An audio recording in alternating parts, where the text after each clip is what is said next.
Originating from the 1872 novella of the same name, KindaTV's 2014 web series adaptation of Carmilla has become a cultural phenomenon within the queer and internet community.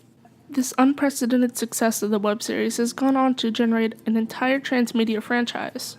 From the web series came the 2017 movie, as well as a book and television series set for 2019. The trend of adapting old material for a new generation is nothing new. Any Marvel movie proves as much.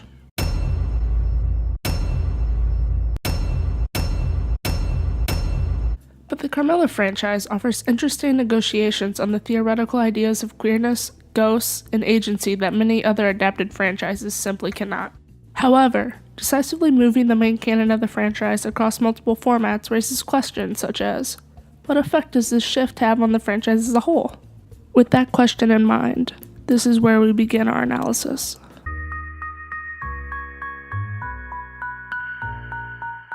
The Carmilla franchise is undoubtedly queer, but more than you may think. Of course, the franchise is dealing with themes of homosexuality, but these themes never are a main concern within the story. Instead, the web series and movie are queer because of the ways in which they break away from both the coming out narrative and the traditional cinematic structure. The web series, in particular, subverts the expectations of traditional queer media by eliminating the possibility of the coming out narrative throughout its 3 seasons. None of the characters show struggles with sexuality, instead highlighting their fears of school. You had me come all this way because you can't stay on top of your homework? Seriously? Trying to save 4 people isn't worth 3 days. Friendship. The sword was our only chance. Oh, I'm sorry. Did I interrupt your plan to kill my friend? And the existential threat of angry Sumerian gods. I know it talks about sacrificing 5 virgins every 20 years, but does it say anything about what would happen if it ate, say, a very old, very powerful vampire like your mother? This positioning of sexuality is a non-concern for the characters, and by extension the audience. The Carmilla franchise is creating a new cinematic world where sexuality is not an issue. This idea of a new cinematic world is one of the ways scholars Schoonover and Gait try to conceptualize queer cinema, stating in their work, Queer Cinema in the World. Our willful evocation of queer/world/cinema insists that queer cinema enables different ways of being in the world and, more than this, that it creates different worlds. This new cinematic queer space that web series creator Jordan Hall brings into existence is continued upon by the franchise's 2017 movie. The web series philosophy of homosexuality as a non-issue is continued, but the movie does make a very dramatic choice that challenges its queerness, its divergence from the web series presentation format. While the web series had a vlog direct address style, the movie's focus on a third-person voyeuristic presentation takes away some of the queerness that is embedded in the series. A prime example comes from how the web series and film differ with their displays of homosexual sex. The web series takes a more conservative approach, with anything leading to a sexual encounter between Laura and Carmilla leading to the series barring the viewer from viewing their private moments.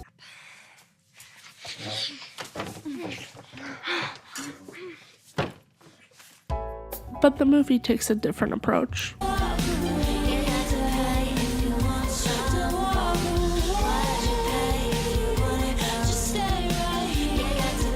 While this form of voyeurism is queer within the frameworks of the franchise itself, as a standalone moment or film, the Carmilla movie is more conforming to Western cinematic and Hollywood standards of queerness than its web series counterpart. The film regulates the viewer simply as a viewer, not the active participant in the narrative's actions that Rebecca Gait states comes from the web series. The audience interaction that the web series cultivated and thrived upon is replaced with the general viewer experience that is used for the majority of Western cinema. By conforming to these Western cinematic practices, Carmilla stripes itself of an aspect that made it a unique and queer form of media. However, while the film and web series have different relationships with cinematic queerness, they both equally engage with the idea of the ghost.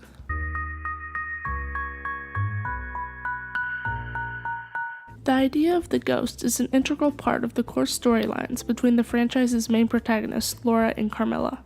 From the web series' first season, the idea of the ghost is addressed with Carmilla's evil mother being able to possess the bodies of other people within the universe. Specifically, the character of Laura within Season 1 and the character Lola Perry in Seasons 2 and 3. Starting with her first appearance. What? The dean is coming. Hi, Miss Dean.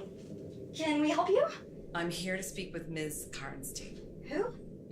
This interaction with her is shot purposefully to obscure the body, keeping the audience aware of the disassociation between the presence of the mother and a singular bodily presence or referent. The mother appears again within the first season, this time through the possession of Laura. Hey, no, Laura!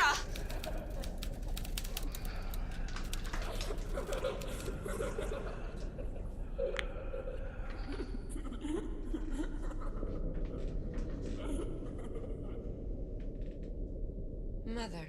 Throughout her presence in the web series run, the ghost of the mother is used as a way to harken back to the original novella's version of Carmilla, instead of having Carmilla herself be the predatory monster. Giving the antagonist role to her mother lets the web series bring a more modern and liberal perspective to the queer characters, while also keeping the conservative viewpoint of the old novella. The novella's author, Sheridan Le Fanu, conceptualized the original story as a cautionary tale against lesbianism and homosexuality, by portraying lesbianism as a disease that creates monsters of innocent girls. Le Fanu creates his version of Carmilla to be an unredeemable monster that must die at the hands of the heterosexual male authority. Jordan Hall has her adaptation instead position a repressive evil as the main antagonist, allowing for the queer characters to be the heroes of their own stories. This setup of the ghost allows for the web series' final confrontation between the mother and the queer characters to become a confrontation of Le Fanu's 1872 anti-queer perspective versus the modern liberal perspective of homosexuality in society. Using a technique scholar Nataša Durovićova labels Translatio, creator Jordan Hall translated Le Fanu's perspective into the 21st century in a way that, while vilified within the majority of the updated franchise, is still culturally and politically representative of the viewpoint Le Fanu depicted within his novella. During the final confrontation of Laura and the mother of the 1872 and 2014 view on queer sexuality, Laura figures out that to save the world, she needs to be loving and understanding of the mother. Followed my heart.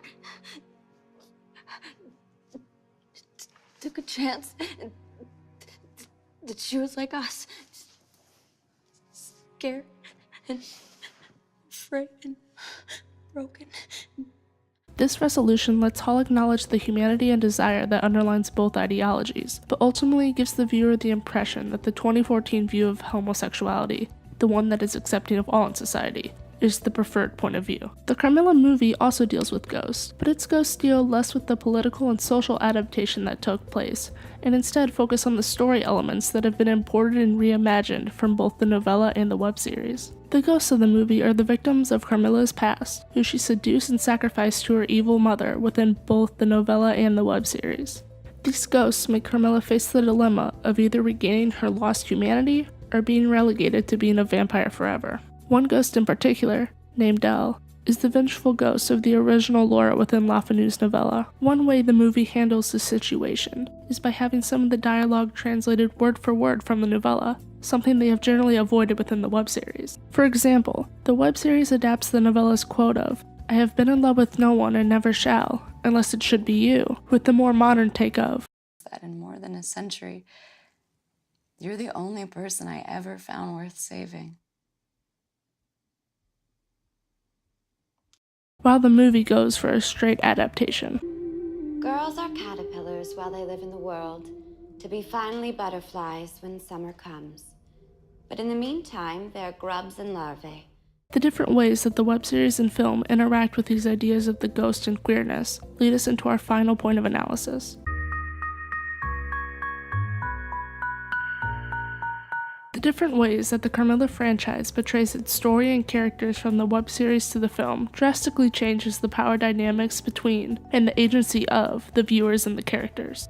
As touched upon in our discussion of queerness, the vlog style of the web series is the more cinematically queer presentation of the franchise, and part of that queerness comes from the agency the web series gives the characters. The web series itself is confirmed to be in universe a product of our protagonist Laura, as a product she has made and put into the world herself. Rebecca Gait, in her analysis of the web series, acknowledges the agency this gives Laura because of how it is placing her to be the videographer, editor, and narrator of her story, giving her complete control. Throughout the series, we get to see elements of Laura's control over her story through the editing she uses that either adds to the raw material she presents to us. Let's roll the surveillance. She keeps wearing Betty's clothes. She steals my chocolate. She never cleans anything. or limits us from seeing private aspects of her life.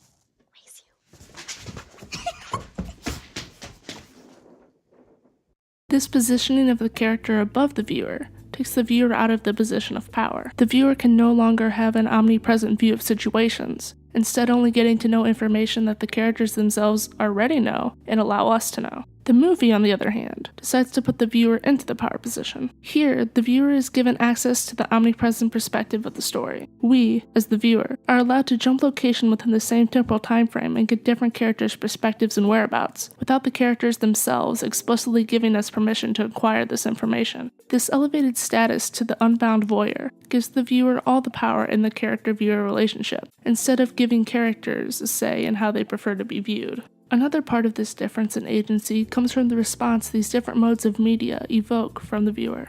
Following Aaron Gerow's analysis of television and quotidian space, one can further this discussion by bringing in new media platforms such as YouTube, the platform where Carmilla initially aired, into the discussion. When looking at YouTube as compared to traditional cinema and film, YouTube offers the ability for the viewer to access media content at any location, not a specific location such as a movie theater. This lack of a specific outer location, Takeda, a Japanese scholar Gerow discusses in his work, renders spectating into an activity that requires no special effort. Even though this quote is specific towards the medium of television, the comparison to web media is still a fair association, but also a misguided one. YouTube's plethora of content requires a viewer to make a decisive choice on what content they want to view. This choice forces, at least in the initial minutes, a spectator to actively engage with their chosen media before deciding whether it is something they wish to continue pursuing. Knowing about the importance of spectator engagement and participation, the Carmilla web series fostered the relationship between content and viewer, both in their main cinematic content, as well as through outside sources such as Tumblr and Twitter. Within the series, the vlog format confined the story within specific rooms for each season. This barrier instead became a way to engage the spectator by allowing them to imagine and create the events that happened outside of the room through characters' spoken accounts on screen. This creative supplementation the web series encourages from the spectator falls in line with the view Ganda, a scholar mentioned in Gerow's work, has about the spectator supplementing film with their own lives. Gerow states, Ganda argues that viewing cinema requires effort, as it is the spectator who supplies the silent film with sound, color, and three-dimensionality. That resulted in the viewer inserting not only their subjectivity, but also their everyday life into the film. Ganda's focus on silent film is not the exact circumstance we see within the web series, but nonetheless, the same principles of spectator engagement still apply. These principles of spectator engagement ingrained within the web series are lost when the franchise decided to shift itself into a movie format. The audience no longer needs to engage with Laura and the other characters outside of the main content through their own imagination or social media. Instead, conforming to Western cinematic conventions gives the audience access to everything within the confines of the film. The need to engage with and supplement their own everyday into the story is gone with the film format, which ultimately regulates the previously engaged viewer into a restricted spectator. Bringing our discussion back to the start, it's time to address the question that kickstarted our Carmilla discussion. What effect does the shift in media format have on the franchise as a whole? After looking at the three different theory-based viewpoints of the franchise, the queerness lost, lack of political engagement in the Ghost, and lack of character agency has the Carmilla movie become a shell of its web series counterpart. While trying to conform to the Hollywood aesthetic, the franchise also lost some of the qualities about it that made it a unique and truly queer cinematic experience. That being said, the Carmilla franchise is yet to be finished. With the television series slated for 2019, a new question is up for debate. Can the Carmilla franchise re-establish the queer cinema characteristics and audience positioning of the web series in the realm of television?